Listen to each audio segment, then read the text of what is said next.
everyone, welcome back to my channel. In our previous video we talked about passive vocabulary. These are the words that you recognize when you read or listen to something, and in today's video we're going to talk about active vocabulary. So these are the words that you use in your speech or in writing. I'm gonna show you 3 powerful steps that you can turn these passive words into active ones so you can confidently use them. Let's get started. If you're new, my name is Karina, and here we talk about self-development, confidence, learning languages and other skills, so subscribe for more.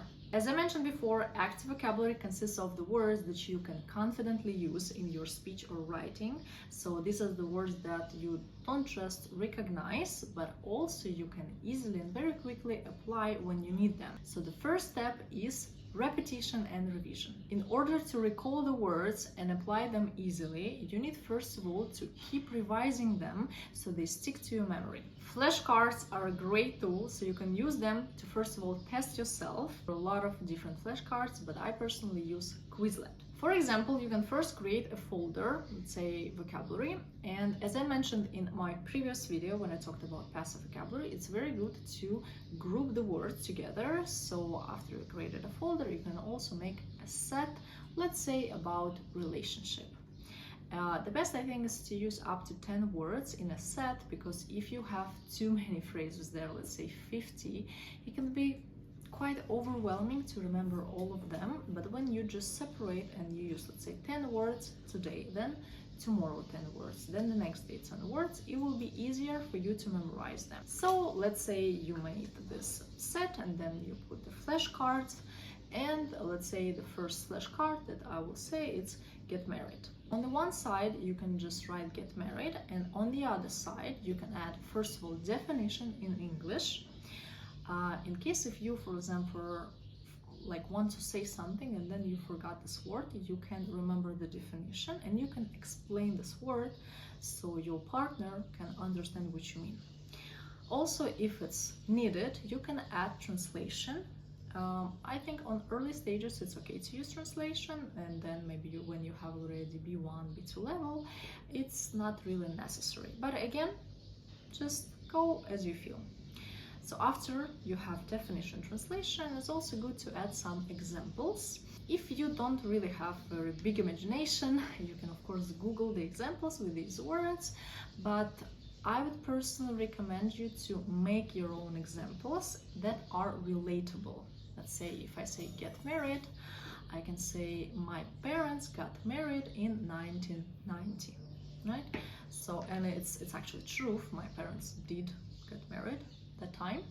So I can write down this example, or I can write down any other examples that are relatable to me. One more thing is to add a picture or an image. You can find it on Google again, right? Or maybe you can add your own picture, because when you look at the picture, it makes you remember these words easier, memorize them, because we usually think not about the words but about the image that we create when you see the word. And by the way, it's a very good tip to memorize the words. It's good to visualize them. Yeah, if I, for example, say again get married, I can visualize a wedding or anything like that. After you created these cards, it's also very good to revise them periodically. I read somewhere that actually if you don't revise the vocabulary that you wrote down somewhere, you'll just remember about 20-25%, which is kind of waste of time, right? So it's good to revise. Let's say I wrote down these words, I made this card, I put some pictures, and after 1 hour I revise these cards again, and then I revise the next day, and then I revise a few days after. This is one of the best ways to remember the words, but also if your goal is to boost your vocabulary and also to be able to use the right words when you need them, I think it will be also good if after some time you will come back to the words and revise them. Let's say while you're in this process of learning, you can make, let's say, one day when you go through all the vocabulary that you have in Quizlet or in your notebook, whatever, just look at it again and again and again, so it will help you remember it better. After you revise the words, the next step is to use them. So step number 2, it's actually one of my favorite ones, it's write a journal. Writing is a very powerful way to bring all those words that you learned into practice, because first of all, it doesn't put you under pressure, because you can just take your time and think about what exactly you want to write down. You can write down, let's say, an article, or maybe social media post, or wherever you want, or essay, because you know that nobody will look at it, or if you want, of course, you can do that way so somebody looks at it. But anyway, you take the time to think properly what words you want to use, in what order. You write down, then if something goes wrong, you can just cross it and then write down something else. And again, as I mentioned before, it's also very good to specify the grooves, right? For example, today I want to write about, let's say, fashion, right? So I write down and try to remember those words that I have in my vocabulary, and my, let's say, Quizlet. I have the whole set with these words, and I sit and I try to recall them, right, and write down, make some examples. Or maybe I want to write down my opinion on some topics, so like, I don't know, something is happening in the world, and then I'm writing down. For me personally, I love journaling, and the things that I usually write down is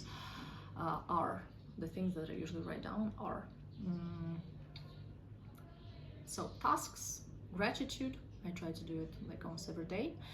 Also some plans, some wishes, let's say, and some thoughts or reflections, because it also helps me just kind of unpack everything that is inside my head and just feel free to write down. Maybe if I have some, like, say, emotions, I'm angry, I can just write down, and after this I feel better because I kind of let it go. I put it on paper and now it's not in my mind. So it's a very powerful way, I think, in general, for your self-development and mental health as well, but also a powerful way to boost your vocabulary. So practice and use it. Of course, the last step, the most important one, is speaking. If you want to make these words a part of your active vocabulary, you have to use them in your speech. There is no other way how you'll be able to use them in your speech if you don't speak, right? So find yourself a partner, or maybe you can use some apps where you can also find some people who are kind of the same level, or maybe you can exchange the language, right? If there's a person who wants to learn English and I can teach them Spanish, right? Or it's up to you, of course. I know that somebody can tell, like, oh, but I have this language barrier, what should I do with this, right? I have this video about it, and there are 3 exercises from this video. You can watch it later. I know that some people will definitely say this as well. Oh, I don't have a partner, I don't have anybody to talk to. You can talk to yourself. Yeah, it's totally fine to talk to yourself. I also practiced it. I mean, it's better if there is nobody around. So you can say whatever you want, or also you can feel free to use the right vocabulary or grammar. And one of the best ways is actually to record yourself, because you can listen to yourself and analyze it. Where are the mistakes? Let's say, what is the right word that you can use in the sentence? And then you, for example, stop and you think, what are the other words that I could have used this in this sentence? So yeah, there can be a lot of fun even with yourself. That sounds so wrong. But that's true. So here we go, let's sum up this video, and we have here 3 powerful ways. The first is repetition, writing and speaking, and the most important thing is to do it consistently. First of all, learning a language is a process and it takes time, so give this time to yourself. Please don't push yourself too hard. I know that for a lot of people, actually, they don't speak the language that they are learning, not because they cannot remember some words or they cannot build a sentence. It's mostly about those expectations that they put on themselves, like, oh, I learned this word, I have to memorize already, I have to use already, and I need to be the best of the best and perfect, and all these things that actually stop you from the progress. Be your best friend and be your teacher, your partner to talk to, and just support yourself on this journey, because it's a journey. And for somebody it can take let's say 1 year to be fluent in one language. For somebody it can take 2 years, and it's totally fine. Never compare yourself to other people because you don't know their background. Just look at yourself and compare yourself with yourself, let's say half a year ago or 1 year ago, 5 years ago. So be your best friend. That's it for today. Thanks for watching. I hope this video was useful. Please share also your thoughts on this. What were the exercises, or what are the exercises that you're using right now, that you tried, that you didn't try, or maybe that you tried and didn't work. Let's share our experience in the comments, and also make my video go up in views. So leave a comment, leave a like, and I'll see you in the next video.